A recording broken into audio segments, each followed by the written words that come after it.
all this is being taken in the right spirit. I'm not trying to put anybody down. But like I say, there's so much happening in Tamil Nadu today because of the stampede that happened.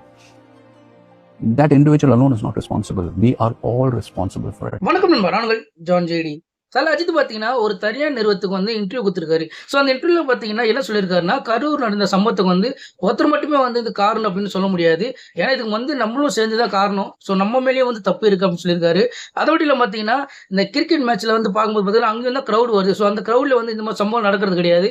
ஆனால் அதே வந்து ஒரு படம் பார்க்க போறோம்னா ஒரு தியேட்டர்லயோ இல்லை ஒரு நடிகர் வராங்க நேரில் பார்க்கும்போது இந்த மாதிரி வந்து சம்பவம் நடந்துகிட்டு இருக்கு. ஸோ இதெல்லாம் கொஞ்சம் மாறணும். அது மட்டும் இல்லாமல் பார்த்தீங்கன்னா ஒரு கூட்டத்தை சேர்த்துக்கிறதுனால தான் வந்து அது பெரிய ஒரு விஷயம் அப்படின்னு நினைச்சு இப்போ இருக்கிற ஜென்ரேஷன் மாறி இருக்கு. ஸோ இதெல்லாம் வந்து மாறணும். அந்த மாதிரி வந்து இப்படி இருக்கக்கூடாது அப்படின்னு சொல்லி அவர் தரப்பு சொல்லியிருக்காரு. நடிகர்ல பார்க்க வரும்போது மட்டும் இந்த மாதிரி சம்பவம் நடக்கிறதுனால மற்றவங்க எல்லாருக்குமே பார்த்தீங்கன்னா ஒரு கெட்டான எண்ணம் தான் வந்து உருவாகுது. நான் வந்து ரசிகர்கிட்ட இந்த மாதிரி இது விஷயங்களை நான் எதிர்பார்க்கறது கிடையாது.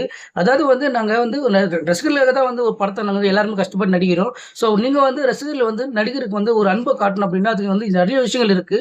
ஸோ அதில் வந்து நீங்கள் வெளிப்படுத்தலாம். ஒரு உயிர் போகிற அளவுக்கு வந்து நீங்கள் இந்த மாதிரி அன்பு காட்டணும்லாம் அவசியம் கிடையாது. ஸோ இது கொஞ்சம் இதெல்லாம் மாற்றி நல்லா இருக்கும் அப்படின்னு சொல்லி ஒரு தரப்புல வந்து இப்போ சொல்லியிருக்காரு. அடுத்தடுத்த வீடியோ பார்க்க என் சேனலை ஃபாலோ பண்ணிக்கோங்க.